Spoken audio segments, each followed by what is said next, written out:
Welcome to Elevated Women, the podcast where energetics meets strategy and wealth becomes who you are.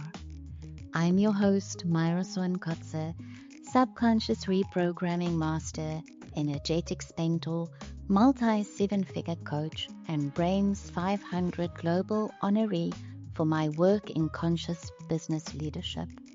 This space is your portal, a frequency upgrade for the woman who's done shrinking and ready to claim everything she came for. Let's melt the old patterns, rewire your money story, and build a wildly aligned business from your highest self.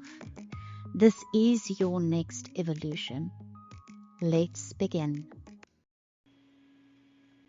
You're listening to Elevated Table Talks. These are the unfiltered conversations with women who build from soul, scale with clarity, and move with purpose. Hello, Queen. Welcome back to Elevated Women. Today I'm sitting down with a woman whose story is raw, honest, and deeply powerful, Kirsty Shorten. Kirsty is a solo mom, a soul-led CEO, and a mentor for women who want to build with depth and devotion, not just strategy. But this isn't a conversation about having it all together. It is a conversation about what it means to keep going when your world falls apart. While navigating divorce and solo motherhood, Kirsty chose not just to survive, but to rise and to build a business from soul. Her story is one of audacity, resilience, and deep feminine leadership. This one is for the woman who's holding a big vision in the midst of a big life. Let's get into it. Welcome to Elevated Women, Kirsty. I'm so happy to have you here. Thank you. Yeah, I'm pumped to be here with you today, and thank you for that beautiful introduction. You're so welcome. It takes me back to many, many years ago when I was going through what you went through recently. Okay.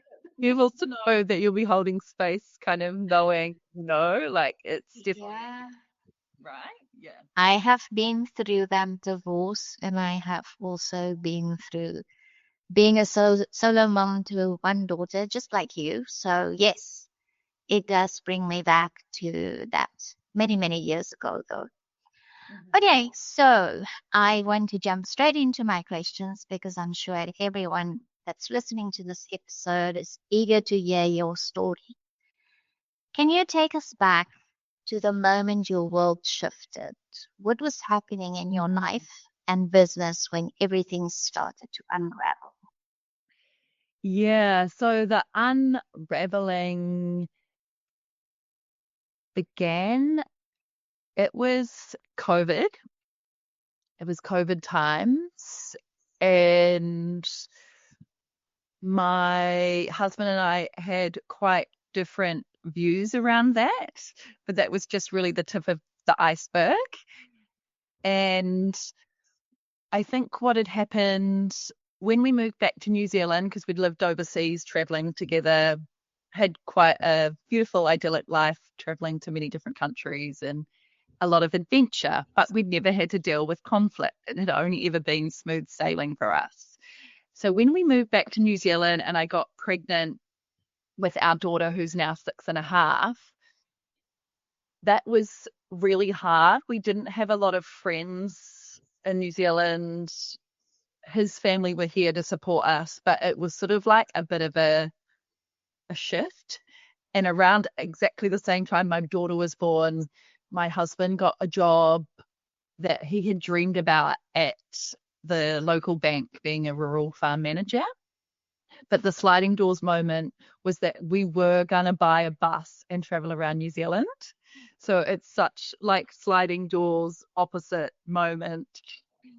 And around that time that my daughter was born, I was running two businesses, actually, a products-based business, organic cleaning products that I would make myself with essential oils. And I built that up to have a really great range of stockists and online sales in New Zealand. But as I stepped into my business coaching, I realized that that is what really lit me up, and that is where I could really be of most service. And so I started sort of saying, like, that's not feeling so aligned anymore. I think I want to sell it. But I was kind of met with resistance from my husband. So that was fine. But yeah, things reached a head when it was around COVID times and we'd really lost connection with each other. And when I would go to him and say, hey, I'm really worried around, our relationship, like maybe we should do like counseling or therapy or what's the plan kind of thing. Let's prioritize weekly date days. He was really dismissive and saying, I don't think there's anything wrong. I don't know what you're talking about. It's all in your head. And so it was really hard for me I didn't really know what to do with it, right? Because I'd sort of been gaslit in a way. And then he came home from work on a Friday night and said, I don't think this is working. Let's break up. And I was also thinking the same thing. Like I'd been trying really hard for a year and a half and he'd been like canceling our dates and just kind of like stonewalling. And so I said, oh, that's such a relief. Yes, I want to. It's just not working, is it? And yeah, then he revealed that him and his PA at work had feelings for each other.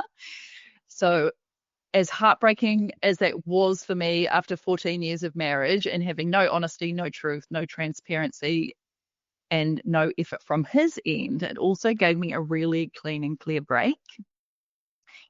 And then from that moment, I just felt I was so deeply attuned to myself, my intuition, my needs, as well as grieving the marriage, of course.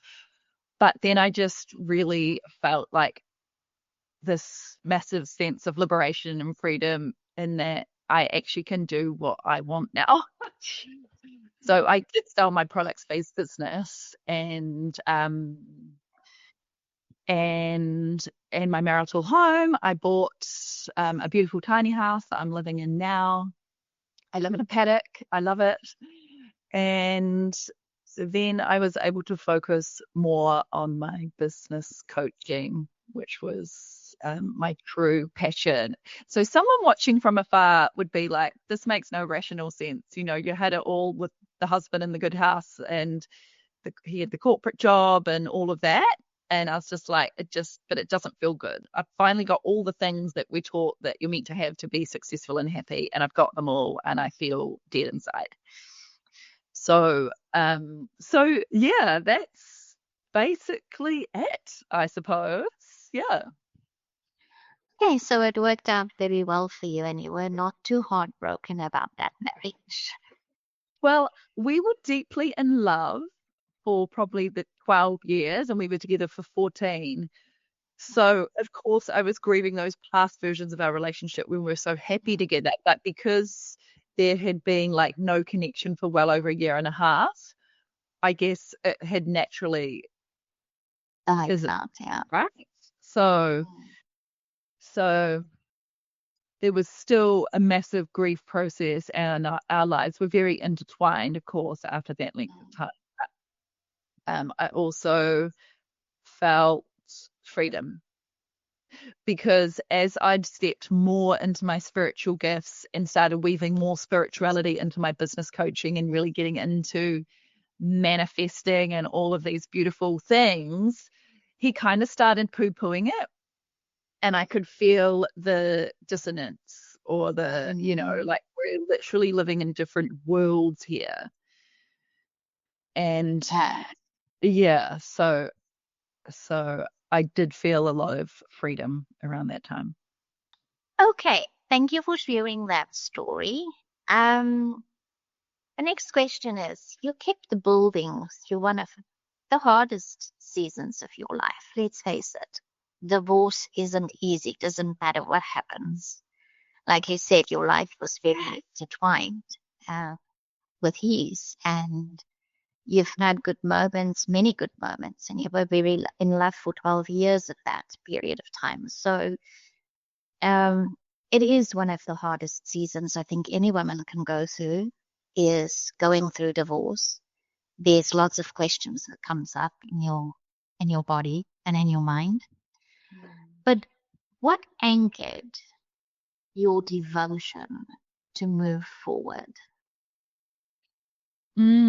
So in that time, I had launched a group coaching program. Rock Your Soul Purpose is what it was called back then. And now it's the Soul Purpose Academy. It's evolved. And I was in the middle of this beautiful group coaching program, and I was feeling so on fire and just the energy and the women. And I was able to compartmentalize. It was live calls every fortnight. I was able to compartmentalize to the most part and still really show up for my clients in that group when I was in the middle of it. Like, we'd just agreed to separate. And what else anchored my devotion? I think, in a way, trusting my intuition so deeply, knowing that I was being guided and that I actually just had to take one step at a time. I had deep trust in the process. And so I think that really helped. People say, like, oh, so brave what you've done, and you're so courageous. And it is. I don't feel that in a way though, because I just trusted the soul whispers and the breadcrumbs that were given to me moment to moment. And so I think having the deep trust in the process, that, yeah, does that make sense? That Yes, it does. the moment by moment. It does make sense, and it's so beautiful because so many women are so afraid to trust ourselves and to trust the messages that comes through. So yes, it makes a lot of sense, and thank you for sharing that. It's really powerful that you just really trusted the process and the messages and the little bits that came through to move you forward from one moment to the other. It's beautiful. So yeah, it does make a lot of sense. Thank you. Okay. Next question is how did you have, or no, who did you have to become in order to hold both the breakdown and your business? Mm. So yeah, like I mentioned previously, there was a level of compart compartmentalizing. Like, yeah, I do remember, like, I knew after all the spiritual work that I'd done how important it was to allow myself to feel my emotions. So I would almost like, thank goodness, my daughter had just turned 3, but thank goodness she'd started at the little daycare for 2 days a week. So I could drop her up there and basically, schedule a crying day and let it all out. I knew how important that was because previously I'd really bottled up my emotions and really kind of numbed them or tuned out to them or just not allowed them to flow through. So while I was doing that and allowing myself the grieving process, like, of course, you can't be in that every day, all day, right? So I would still allow myself pockets of pleasure, going for beautiful bushwalks. Um, Around that time, I'd also met the most beautiful group of soul sisters. And so allowed myself to really open up and be vulnerable with this new beautiful group of friends. And one of them separated 2 weeks after me, and we met at the New Year's party. So we became each other's little buddies, and we would go deep and hold each other, but then we would also like go to ecstatic dance together and have fun, or so we had this like intense polarity where you're feeling extreme emotions on both ends of the scale because you are grieving and devastated, and your life is actually really, if you look at it, quite a mess because it's the tower card moment where everything is shattering and falling apart, and you're kind of going, what the fuck? But then you're kind of having the moments of freedom and feeling more aligned and feeling like unshackled. And on Unshackled, me and that friend started a podcast, Unshackled, where we interview women about their separation process.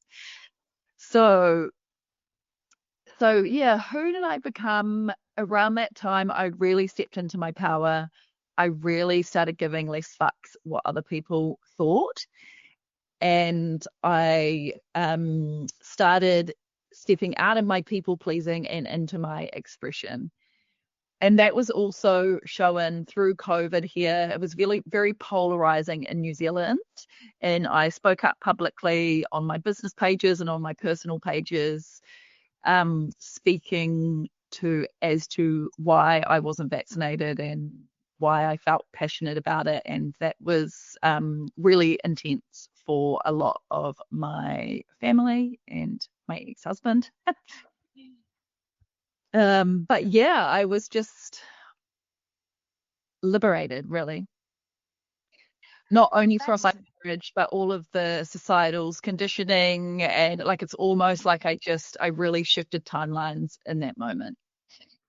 That's beautiful. Well, I'm sure there's many people now that looks back and says, thank God I didn't get vaccinated. Um, I'm one of those. Yes. Okay. Yeah. But yeah, so it's beautiful that you made that close connection with another friend. We could both support each other and cry on each other's shoulders be and having fun Yeah, together. having fun, like doing both. Both, I mean, yes. It's yeah, healthy, isn't it? it's absolutely a soul contract that me and Molly have together. And and then after that moment, it was almost like a ripple effect of some of our other friends started getting separated like 6 to 12 months later. There's actually a really beautiful group of maybe like 8 to 10 of us now that have kids similar age and have all been through, the same thing. And some people have new partners now, but it's like, wow, how beautiful to walk this path with other women. Some of us were a few steps ahead, because it could be incredibly lonely otherwise, but it really was normalized through having women surrounded by women in a similar path. So I'm so deeply grateful for that. You're very lucky that you have that. So, ladies, for those of you who listen, I want to tell you that Kirsty has had the right idea to surround herself by women that's going through the same thing where they can grieve and they can support each other and have fun together and uplift each other. When I went through my divorce, more than 25 years ago, it was very, very lonely. Um, those years back, divorce was a horrible thing, and other women saw you only as the slut who wants to steal their husbands. Yeah.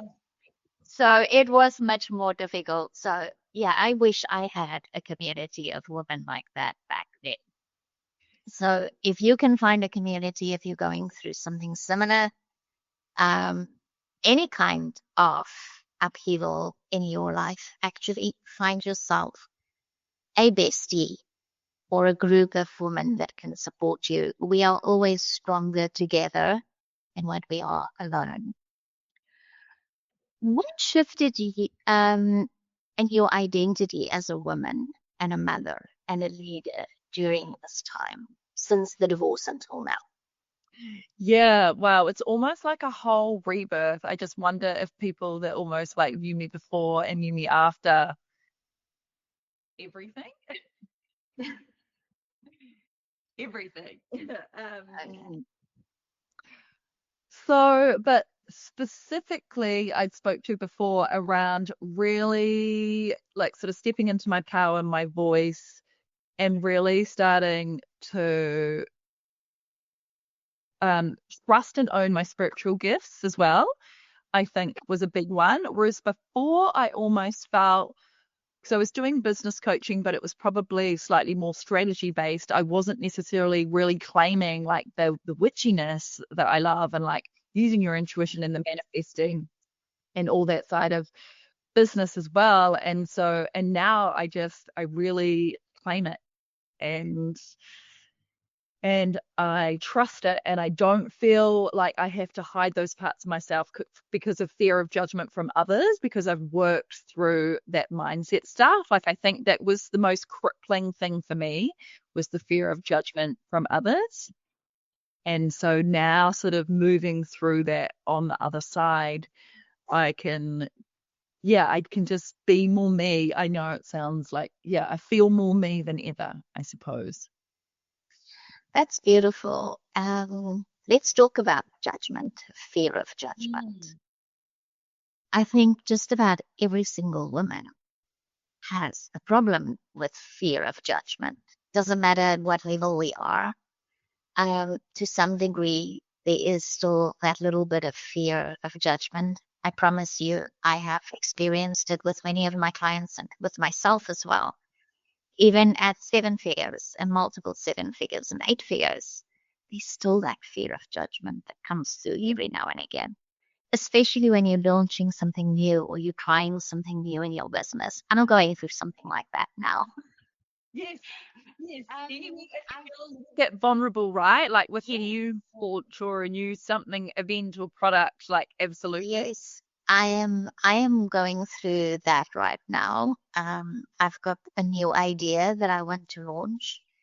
I'm not going to tell you ladies what it is yet, but I'm going through those little uh, what can you call them? Those little bitchy voices inside of me that says, but what if? But what if nobody likes it? But what if they criticize it? But what if they don't like it? Uh, what if they criticize me for doing this because it's something completely new? I don't think it's ever been done before. And yeah, so those fears are coming up, those fears of judgment. How am I going to be judged? How is my program going to be judged? Okay, so it does come up. And especially when you're doing something that's completely new, and I've done the research, I haven't found anybody that does what I want to do. Like, they do it in magazines, but they don't do it in podcasts. Oh, I'm intrigued. I'm intrigued. So yeah, I have to do that work again. So ladies, that fear doesn't always go away forever. It keeps coming back now and again. And the quicker you learn to manage it when it brings up its ugly little head, the better. And yeah, it's like you say, having to just think about how you were before and how you've changed just because you don't give a fuck anymore what other people think. Isn't that brilliant? And It's so empowering. absolutely. I would also add to the fear is that I think the more that you're expanding and stretching yourself out of your comfort zone, fear will come up at every level. And so it's just going to be a part of the journey. Like you say, no matter what level you're at financially or wherever in your business, it's going to come up. So if you can almost expect it and acknowledge it. And yeah, I think with the fear of judgment, I used to say, whether it's like, oh, um, Auntie Sarah, or, that person from high school, or whether it's like a family member or your old colleague or boss, or um, your mother-in-law or whoever it is that my soulmate client? Like, is that who I'm speaking to? And if it's not, you almost just have to acknowledge they could be there, but they could also not even be reading what you're posting and they might not actually even hear, right? And just, yeah, that's kind of how they're not my soulmate client. I can acknowledge that they're there, but I can't dull down my message to be palatable to them anymore, because then it's not going to land with my soulmate client, and they're not going to probably like it anyway. If they're rolling their eyes or whatever, like, I'm not going to change their opinion on me. But I don't want to lose my potency of my message for my soulmate client by making it palatable for them. So I think for me, having the realization, That is a powerful realization, and one that many women has to go through because we always fear the most what previous schoolmates, bosses, and family members are going to say about what we do, don't we? mm, yeah, Then we have the category of women that are afraid not just of being judged, but also afraid of what they're going to do, how are they going to act towards me, not just the judging. And then there's those that don't get the support from family and from husbands. And you hide that. Your husband didn't support you yeah, he did it in first this. until it like got to a certain level, and then he didn't really. Yeah. Yeah. So yeah, I'm lucky. My husband is also a coach and a business coach. So, but he doesn't do the woo-hoo. He always laughs and says, "Oh, you're so woo-hoo," but he's very supportive. So yeah, but like lots of women are going through that thing where they are not getting support from family members or Yeah, or always get. actually, it's just not the fear of judgment. They're actually being actively, like family members are actively speaking up and saying, like, I don't like what you're doing. And they're actually, it's not perceived. It's a real thing that they're dealing with as well. And that is really hard. It is. I can imagine. I haven't had it, but I can imagine that it is very hard. And I've seen many of my clients go through that same thing, that it's very, very difficult for them. Uh, Especially when your life partner or your husband or wife doesn't support what you do. That makes it even more difficult. I think that's the most difficult one is when your partner doesn't. And then to break through that and to get to the other side. I see so many women on the internet writing about them being divorced, that they got a divorce because of that. And how liberated they feel on the other side of that. I'm really lucky. My husband um, really does support me. I don't think I would have gotten that kind of support from my first husband, but Yeah, he's no longer in my life. yeah. Okay, so next question. Uh, Soul-led business is something many women talk about, but you live it every day. You've mentioned little bits of it already in this conversation. You live it every day. What does it really mean to you to be able to live like that? Yeah, the solely business. I think for me, I visualize it almost in three parts, but they're all overlapping, right? So the first part is me. And so I'm living to like my highest potential, my highest self, deeply tapped in. And then the other part then is being of service to my clients and guiding and supporting them to step into their soul gifts and grow successful businesses and thrive in their businesses. And then the final piece is that all of that together, we are helping the world to become a better place and like raising the frequency and healing. And yeah, so I would see it as being like me, my clients, and the world. And then that's kind of all overlapping to be a soul led business. And That's beautiful. what there was one last question to that piece that I feel like. What was the last question to that piece? What does it mean to you? And what does it mean to me? Yeah, so my soul led business to me means being able to live in deep alignment and and serve my beautiful clients at the highest level, I suppose, if that makes sense. But also, I have a lot of freedom. I only work 10 to 15 hours a week. My priority is my relationship with my daughter because she's 6.5. So we often, like, she goes to the Steiner Waldorf school, but I have the freedom to be able to go, let's work school today. And we will do fun things together and go on little missions. And so, yeah, I love that I have freedom to be able to do that. But freedom in my soul-led business also means that I can go for beautiful bush walks and meet up for friends for lunch and go swimming in waterfalls and do all these amazing things in around my work week. So it's very holistic, like all parts of myself are thriving, not just my business. And I think, yeah, then that's what a soul-led business is when all areas. So I feel like my soul sister relationships are thriving. My health is thriving. I can go for yoga and bushwalks. I have a beautiful home that I love. I spend a lot of time in my garden growing organic food.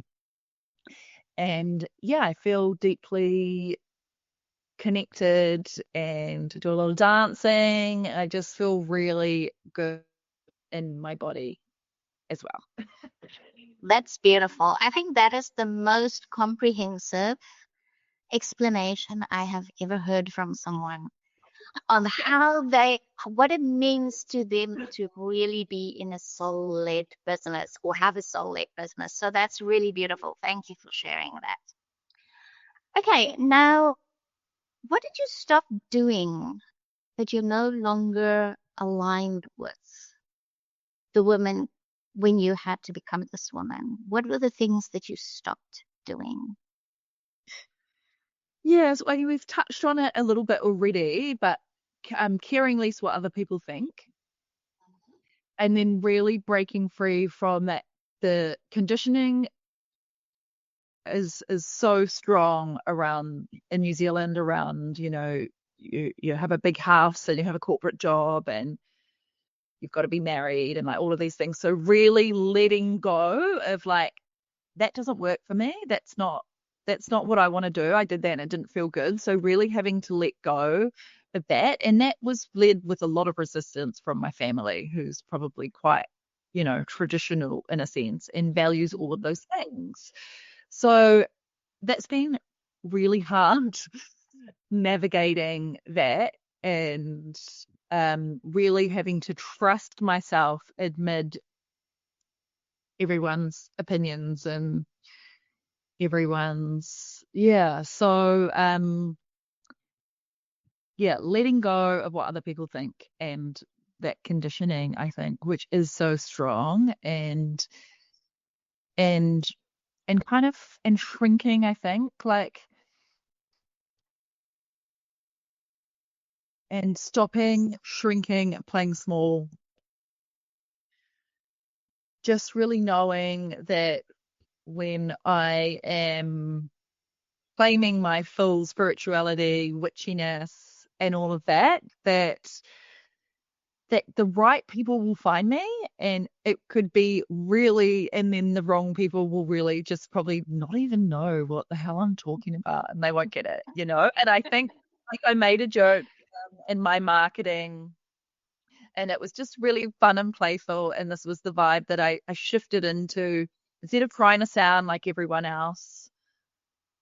I decided just to kind of get really playful and be more me. And a great example of this that I love is, 2 or 3 years ago, my marketing, if you looked at my business coaching page, you probably think it would sound like any other business coach. And you could have just plugged someone else's head over mine and it would be someone else. Whereas now it's so incredibly unique in me that you couldn't do that anymore because it's so me. And I think of a marketing post that I did earlier on in the year, and it was like 3 reasons why you should work with me as a sole purpose business coach. And it was like we were probably witches together in a past life. Um, we can communicate through the mycelium network, and it's just this really fun, playful. The people that don't get it will really not get it at all, right? Oh, But definitely, definitely not. like, lost her mind. What is she even talking about? Yes. No, my soulmate clients deeply resonate. And the right Yes. people will get it, and it's landing with the right people. And then I think it was the third one was like, we can communicate through our spirit guides, our spirit team. And so just that adding that fun playfulness to it. That's amazing. I love that. Okay. Okay, so how did your nervous system or energetic practices support you in rebuilding everything? Yeah, that's a great question because I always think like, oh, it's so much for a human to go through. And so for me, what really helped me, I had a lot of baths, like Epsom salt baths, a lot of bushwalks. So nature was my soothing kind of thing, bushwalks with trees. And for the first year after I first separated, where our marital home was, there was a really nice bushwalk right there that was like right next to my house was the track. And so I spent a lot of time walking around that bush. And when I was sending voice notes to my family and friends, updating them on what had happened, I was walking in the bush. So that kind of allowed me to dispel a lot of nervous, anxious energy, like moving my body in nature. Yeah, it's almost like it helps absorb it or something. So baths, bushwalks, and then I mentioned beautiful soul sisters were actually like being able to talk to them and be deeply held and supported and understood, right? Because they're walking similar paths. And then also nervous system.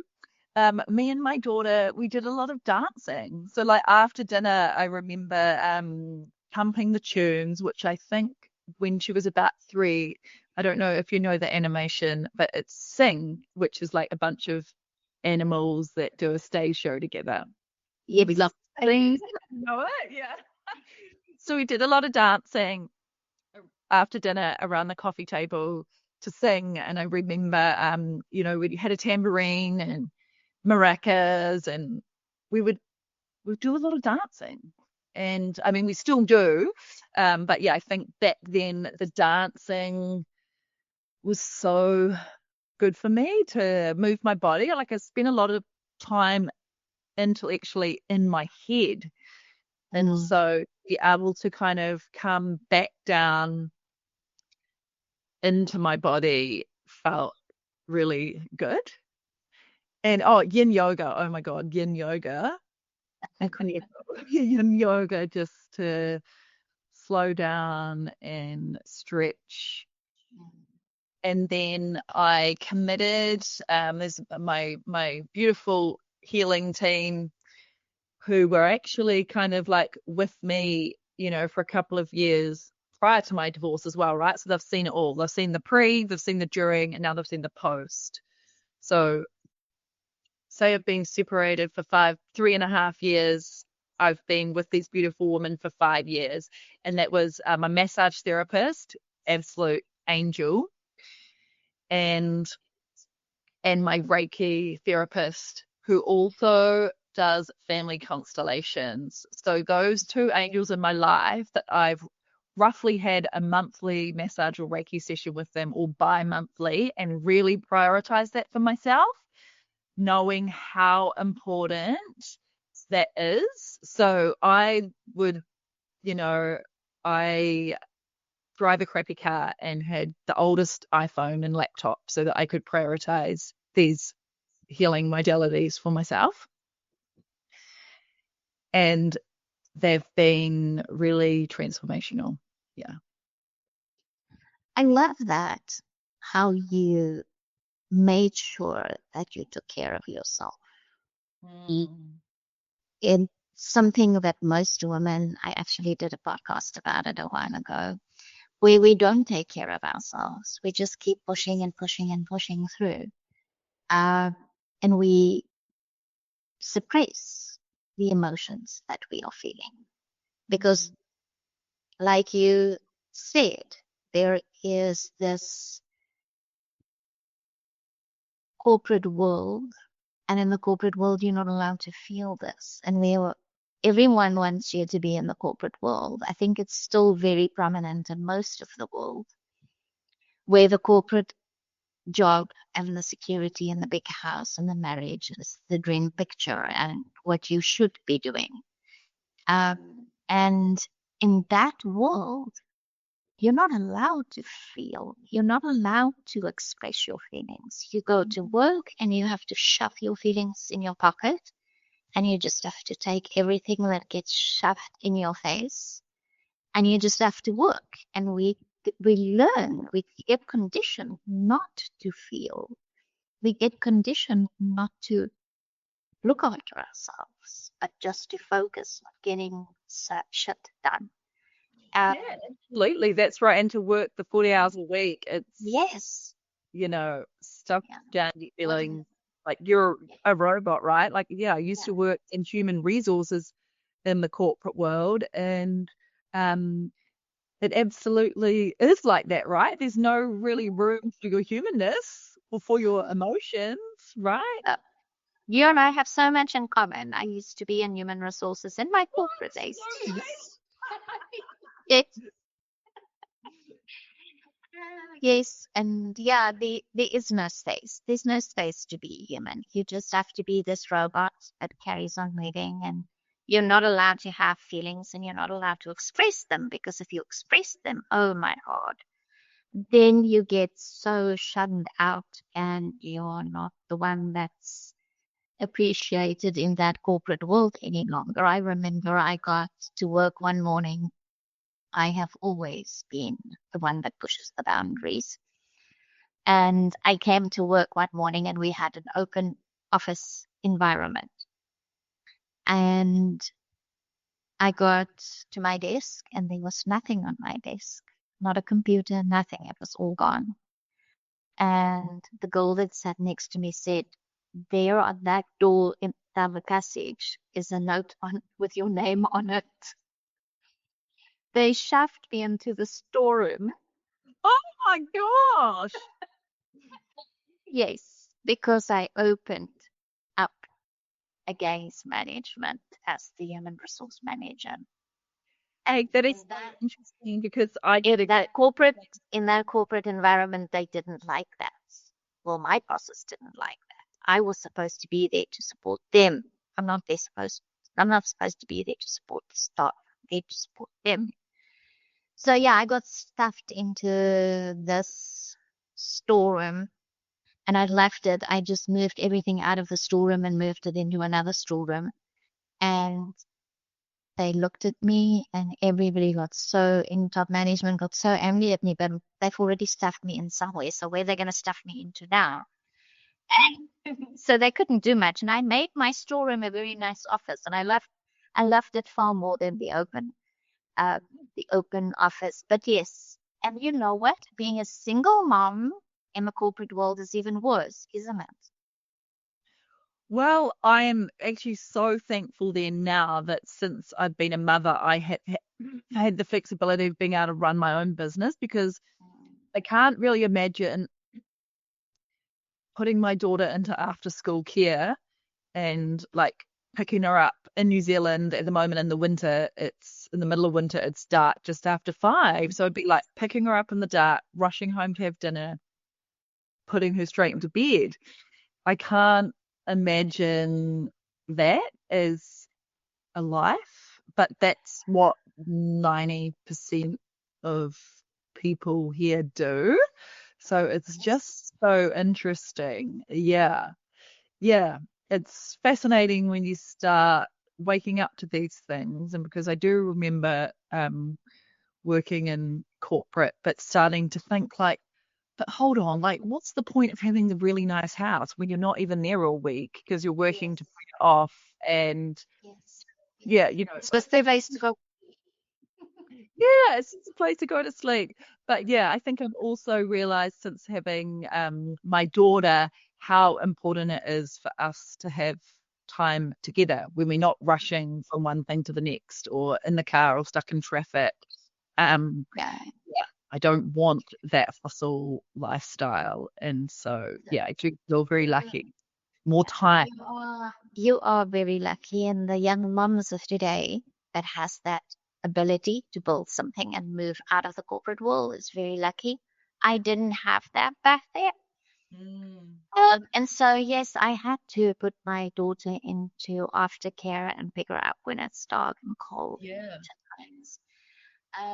And I hated it. I really did. I hated every minute of it. So, yes, um, that is, I think, very important. And for me today, as a grandmom, my business gives me the time to spend with my grandson that I didn't have to spend with his mom.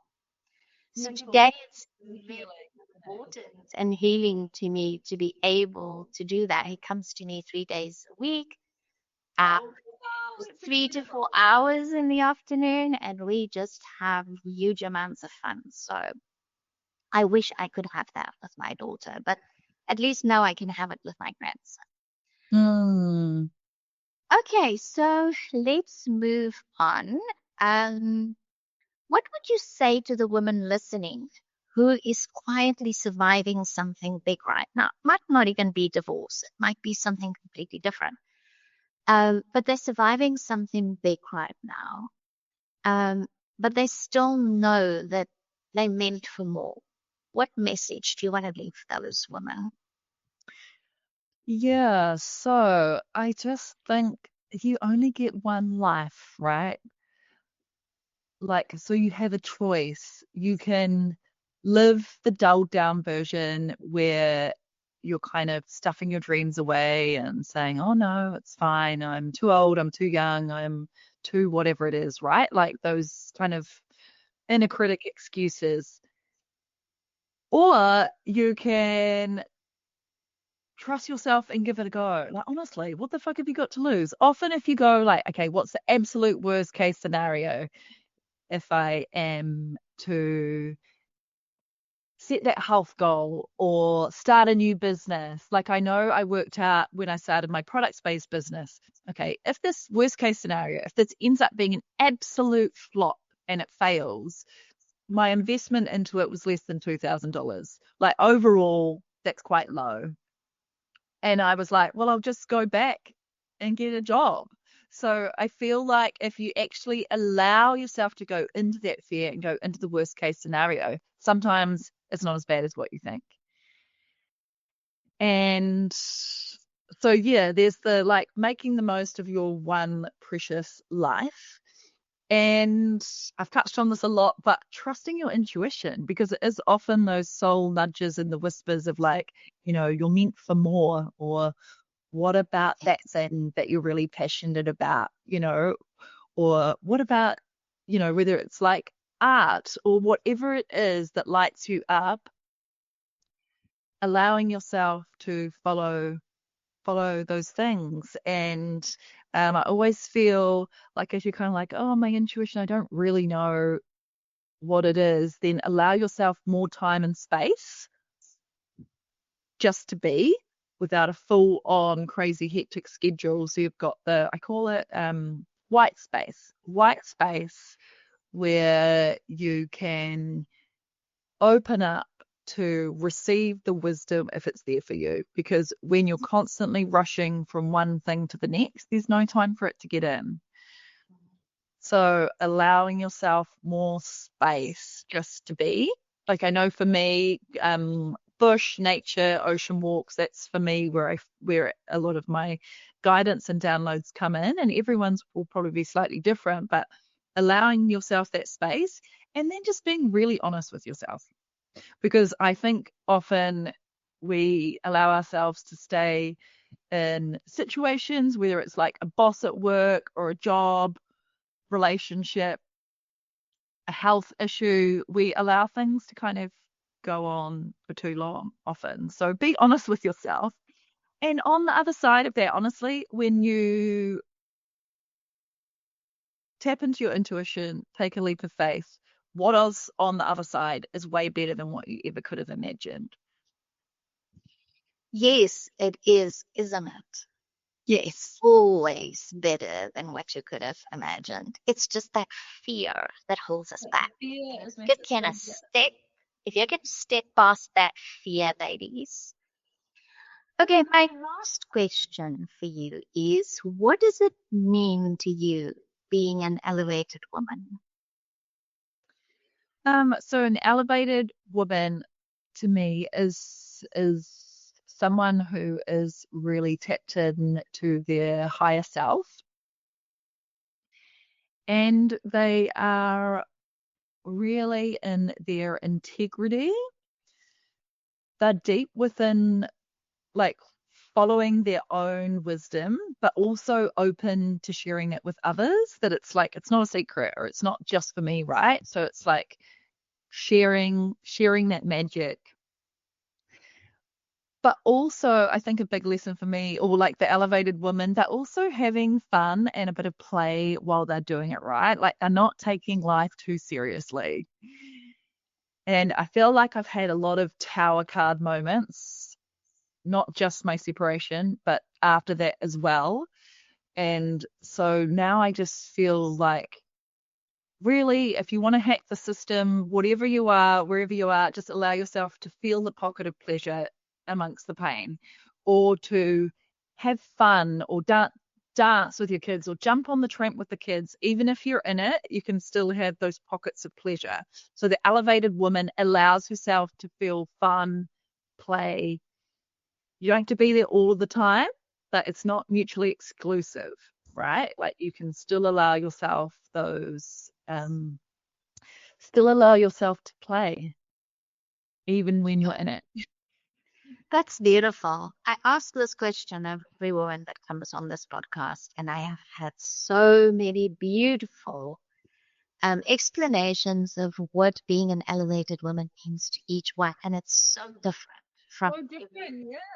Yeah. so different. Every woman has got her own way of feeling what an elevated woman is and to lean into being an elevated woman. So thank you so much for sharing your beautiful version.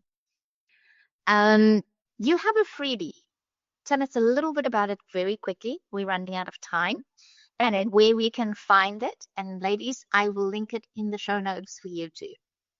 Okay, there you go. So linked in the show notes. It's the fully booked abundance map. This is absolute gold if you're just starting out in your spiritual business, or you've been in it for a year or two, maybe three, but you've kind of just sort of been dabbling, you've had a few clients.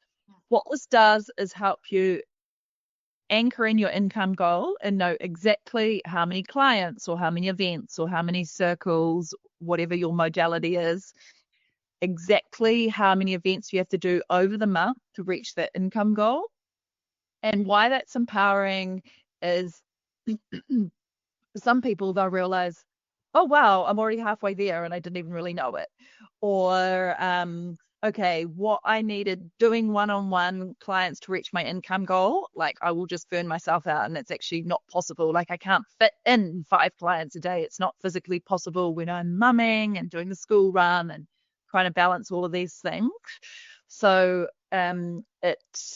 it will really give you clarity. And I also think when you claim that and you know exactly how many people you need to come to your monthly event, how many one-on-one clients you need to have, and then say how many, for example, you need in your group coaching program, when you're really clear on that, from the manifesting perspective, it also allows you to become a clear vacuum almost for your desires, and the universe knows exactly what to give to you, right? And so, yeah, I also feel like it's just clarity, and then you can track it. And I know a lot of spiritual business owners, they're allergic to numbers. They hate spreadsheets. They don't want to think about math. They don't want to do it. But really, if you do want to take your business seriously, I say, if you're ready to put your big girl knickers on, and then this is the perfect first step to help you step into that more like the divine CEO energy of like claiming it, take it seriously. It's not just a hobby.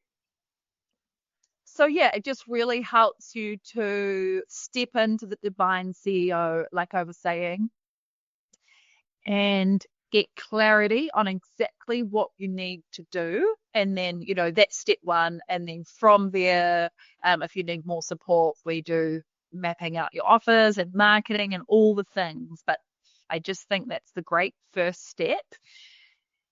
to take. So yeah, please click the link to get your fully booked abundant map and have a play with it. And it will give you crystal clear clarity on exactly what you need to do to reach your income goal in your business. Beautiful. I have heard so many spiritual women say, my angels brings me all the clients I need. And then I say, how many clients do you have? Uh, So how successful is it that your angels are bringing your clients? Your angels gives you the ability to serve them, but you've got to find them, darling. So yes, it has to be, business is a serious thing. It's not a hobby. It's not a fun thing.